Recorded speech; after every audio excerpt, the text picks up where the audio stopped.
ဟိုးရှေရှေတုံးကရွာတရွာမှာငပြင်းထွေဆိုရက်လူတစ်ယောက်ရှိတဲ့နံပါတ်နဲ့လိုက်အောင်ပဲအင်မတန်ပြင်းလာပါတယ်။ဘာအလို့ကိုမှလောက်ကင်စားတော့ချင်းစိတ်မရှိပါဘူး။ငပြင်းထွေမှာဇနီးတဲ့တယောက်ရှိပါတယ်။ဇနီးဖြစ်သူကခဏခဏနှိုးစော်တိုက်သွန်းလာပါတယ်။ဇနီးတဲ့ကဟေးငပြင်းထွေနင့်ငုံငါကြည်နေတာကြာပြီဘလို့လောက်ကင်စားတော့မလဲလူဆိုတာကုဒိုကန်ကိုပဲထိုင်အားကိုးနေလို့မရဘူးလို့ပြောပါတယ်။ရပါလေမိမယာအချင်းတန်ရင်လို့မင်းဖြစ်ချင်တယ်လို့ဖြစ်လာမှာပါပဲလို့သူကပြန်ပြောလိရှိပါတယ်။ဇနီးတေကအလုံးမရှိတဲ့ငပြင်းထွေကိုနွားမတကောင်ဝဲပေးပါတယ်။ငပြင်းထွေလက်ထဲနွားမကလေးရောက်လာတဲ့အခါမှာလဲသူကနွားကိုမကြောက်ပါဘူး။အစာလည်းမကြွေးပါဘူး။နွားချန်ထဲမှာပဲပစ်ထားချင်တယ်လို့ပစ်ထားပါလေ။အဲ့ဒီအခါမှာနွားမကလေးဟာဗိုက်စာလွန်လို့သူများလဲကွင်းတွေတဲ့ဝင်စားပါတော့တယ်။ရွာသားတွေကဟေးငပြင်းထွေမင်းနွားမကငါတို့လဲကွင်းနဲ့ဝင်စားလို့စပားပင်ဒီကုန်နေပြီမင်းနွားကိုတတ်စားပစ်လိုက်မယ်လို့ပြောတဲ့အခါငပြင်းထွေကစားပါစေစားကျင်တာကိုစားပါစေနွားအရေးခွင်တစ်ခုကြံရင်တော်ပါပြီလို့ပြန်ပြောပါလေ။နွားမကလေးကလည်းဟိုလူစပားခင်းထဲဝင်စားဒီလူစပားခင်းထဲဝင်စားနဲ့မခံနိုင်လောက်အောင်ဖြစ်လာတဲ့အခါရွာသားအချို့ကညှိနှိုင်းတိုင်ပင်ပြီးနွားမကလေးကိုတက်စားပစ်လိုက်ကြပါတယ်။နွားအရေးခွင်ကိုတော့ငပြင်းထွေရဲ့အိမ်ကိုပို့ပေးလိုက်ကြပါတယ်။ငပြင်းထွေလည်းဘာမှပြန်မပြောဘဲနွားအရေးခွင်ကိုယူပါတယ်။ရွာအပြင်ကတစ်ပင်တပင်ပေါ်မှာတင်ပြီးအချောက်လှမ်းထားလိုက်ပါတယ်။နွားအရေးခွင်ကလည်းတဖြည်းဖြည်းနဲ့ခြောက်တွေ့လာပါတယ်။တရက်မှာတော့နွားအရေးခွင်ကိုယူဖို့တစ်ပင်ပေါ်တက်နေတော့မှပဲဓားပြ9ယောက်ဟာတစ်ပင်အုပ်ကိုမမျော်လင့်မဲရောက်လာပါတယ်။ဓားပြတွေကငပြင်းထွေကိုမမြင်ပါဘူး။ငပြင်းထွေကတော့တစ်ပင်ပေါ်မှာမို့လို့အောက်ကလူတွေကိုမြင်နေရပြီးပြောနေတဲ့စကားတွေကိုလည်းကြားနေရပါတယ်။အဲ့ဒီအချိန်မှာဓားပြ9ယောက်ဟာသူတို့ခိုးလာတဲ့ရွှေငွေတွေကိုဝေစုခွဲကြတဲ့အခါတယောက်နဲ့တယောက်ဝေစုမတဲ့ပဲအငင်းအခုံဖြစ်နေကြပါတယ်။အဲ့ဒီအခါမှာဓားပြတယောက်ကအေးအခုဝေစုမတဲ့ရင်တော့မိုးချိုးပစ်ပါစီတော့လို့ပြောလိုက်ပါတယ်။အဲ့ဒီစကားကိုငပြင်းထွေကကြားတဲ့အခါကြောက်ကြောက်လန့်လန့်နဲ့နွားအရေးခွင်6ကြီးကိုအောက်ကိုလွှတ်ချလိုက်ပါတော့တယ်။ဂျိန်ထျံဆိုတဲ့အတန်ကြီးနဲ့အတူ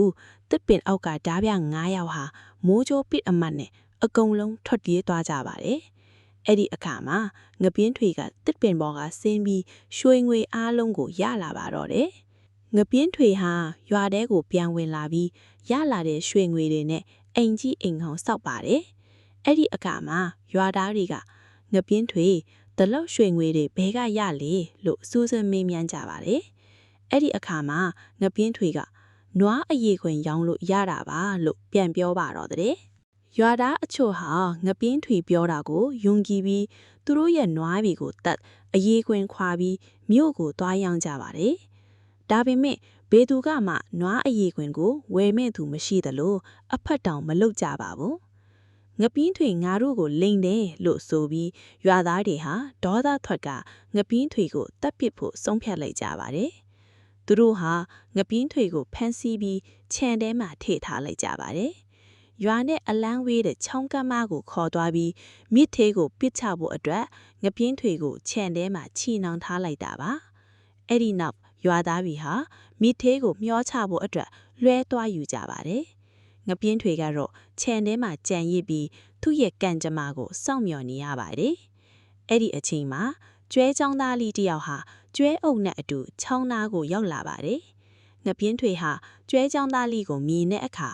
ငါမင်းသမီးကိုမယူခြင်းဘူးငါမင်းသမီးကိုမယူခြင်းဘူးလို့အော်ပြောနေပါလေ။ဒီစကားကိုကျွဲချောင်းသားလေးကကြားတဲ့အခါဟာတလောက်ကောင်းတဲ့ကိစ္စကိုဘာလို့မလုပ်ချင်ရတာလဲ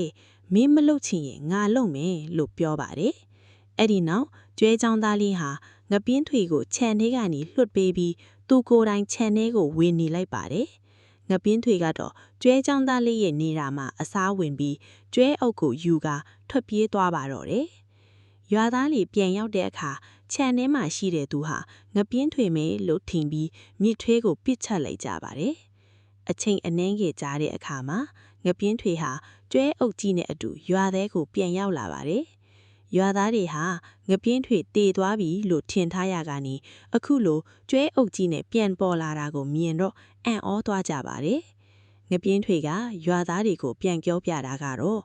အော်ကျွန်တော်ကိုမြစ်ထဲချလိုက်လို့ချောင်းထဲမှာတိုင်တဲ့ချီနှောင်တဲ့အခါနတ်သမီးတွေကကျွဲအုပ်တွေပေးလိုက်တာပါ။အောက်မြေပြင်မှာဆိုရင်တော့ဒီထက်ပိုပြီးကျွဲအုပ်တွေအများကြီးရနိုင်ပါသေးတယ်လို့လှည့်ဖြာပြောဆိုလိုက်ပါတော့တယ်။ရွာသားများမှာငပင်းထွေဤစကားကိုယုံကြည်သွားပြီးကျွဲအုပ်များစွာလိုချင်တက်မှတ်လာကြသည်။အိမ်တိုင်းစီကျွဲအုပ်တွေလိုချင်ကြသဖြင့်မြစ်သေးကိုခုံစင်းရန်ပြင်ဆင်ကြသည်။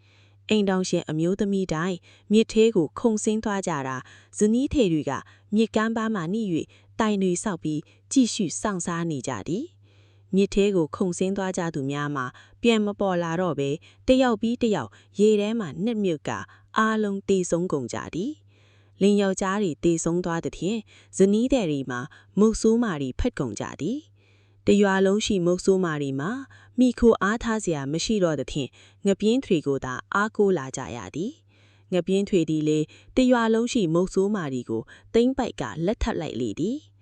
ငပြင်းထွေသည်မကြခင်အချိန်လေးမှာပင်အလွန်ချမ်းသာကြွယ်ဝလာပြီးစားစရာတောက်စရာနှင့်ဆုံးဆွေစရာများမှာတသက်စားမကပိုလန်လာခဲ့သည်။သူသည်ထိုရွာမှာအလွန်ချမ်းသာတဲ့သထွေးကြီးဖြစ်လာပါတော့သည်။ငပြင်းထွေသည်မိမိ၏ဝရိယနဲပါမှုပြင်းရီးမှုကိုအကြံကောင်းဉာဏ်ကောင်းများနဲ့အစားထိုးကအသုံးချခဲ့တာမှကံကောင်းခြင်းများဖြစ်ထွန်းလာခြင်းဖြစ်တဲ့အတွက်သူသည်ဘဝတစ်ခုလုံးကိုအေးအေးချမ်းချမ်းသာယာကိုတသက်လုံးနေထိုင်သွားနိုင်ခဲ့ပါတော့သည်